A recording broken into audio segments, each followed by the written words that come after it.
Hi, I'm Professor Nazus Canterbury, founder of the Tai Jiu-Jitsu fighting system. We're going to demonstrate a combination where it includes a standard application as well as a ground application.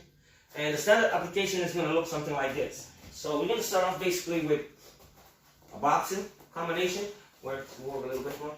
I attack him with the jab. As I throw that jab, he intercepts it, overhand, body, finishing with the right.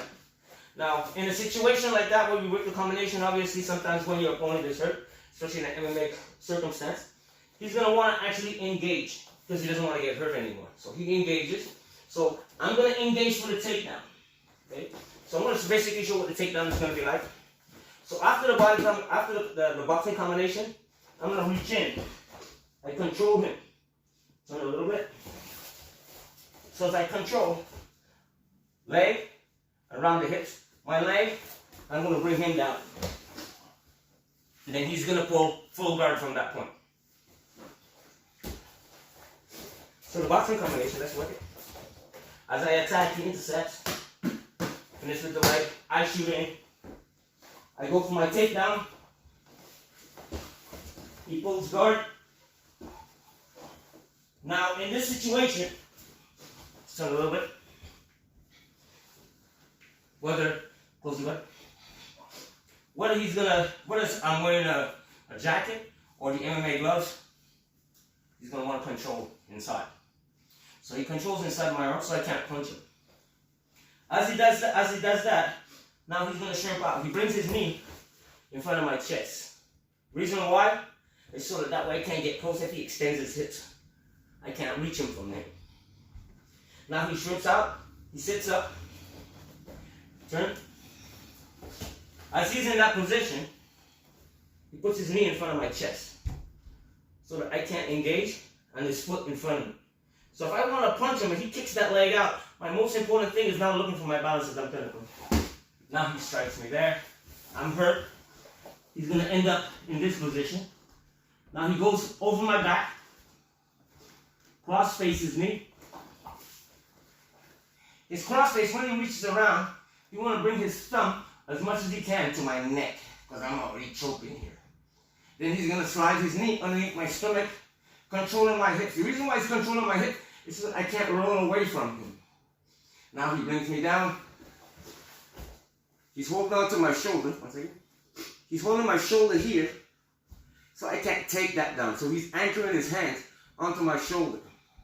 Now he goes under, makes his grip, puts his elbow on my back for leverage, and starts to jump. Okay. So, again, the boxing combination. As I do that, here, I'm going to take him down. Controls my arms. Don't put your feet on the floor. Just go right to my hip. Now, again, the knee is stopping me from being able to reach him and can't intercept, can't go in. He shrimps out, puts his foot in front of my knee. Just turn so you can see. He's holding that so I can't punch him. If I want to punch him with that, the moment he moves this, the most important thing for me to want to do is to look for my balance. If I'm looking for my balance, I don't have any defense here. So as I'm about to punch him, now that's where I'm vulnerable. He reaches over my back, cross faces me, anchors his hand onto my shoulder, takes me down. And applies the jump. So we're going to work it in two parts.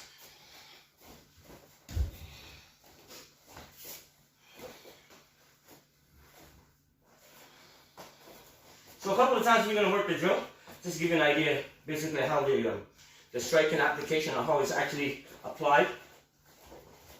So I execute that there. Again. Again.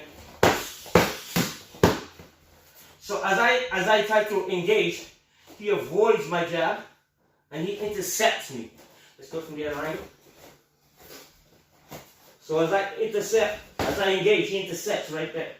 Overhand, body, finishing with the right. Again. Again. Again.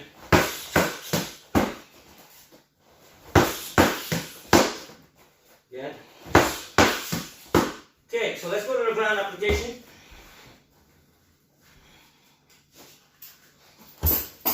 So off the last right hand, let's do the whole thing from here. This is where I go underneath.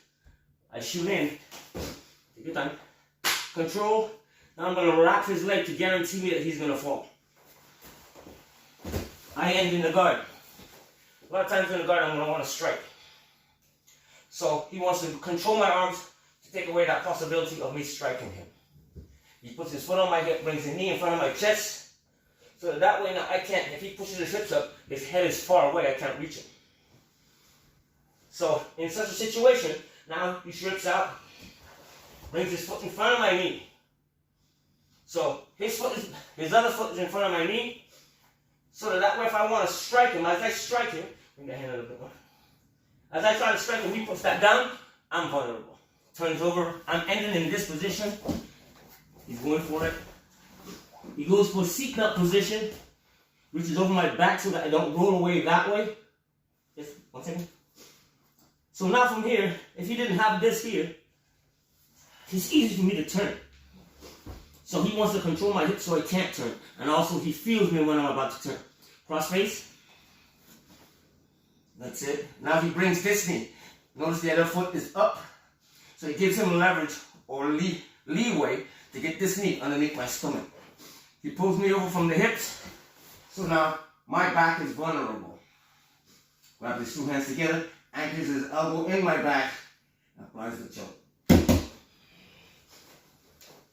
Let's do it again. So it's there. I go under, I wrap his leg, I take him down. I want to strike him, he controls my hands. Knee in front of my chest, so if he pushes his hips up, I don't have that possibility to reach him. Now he brings his hips out a little bit more so he can get his foot in front of my knee. So his foot is in front of my knee at this point in time. As I'm about to punch him, I'm vulnerable there. Slides his knee under. That knee goes underneath my stomach. So he guarantees or knows that he's going to end with his guard wrapped around me. Okay, so he has my back. So he pulls me over, both legs around, locks it in, finishes off the choke. Thank you, Joe. Yes.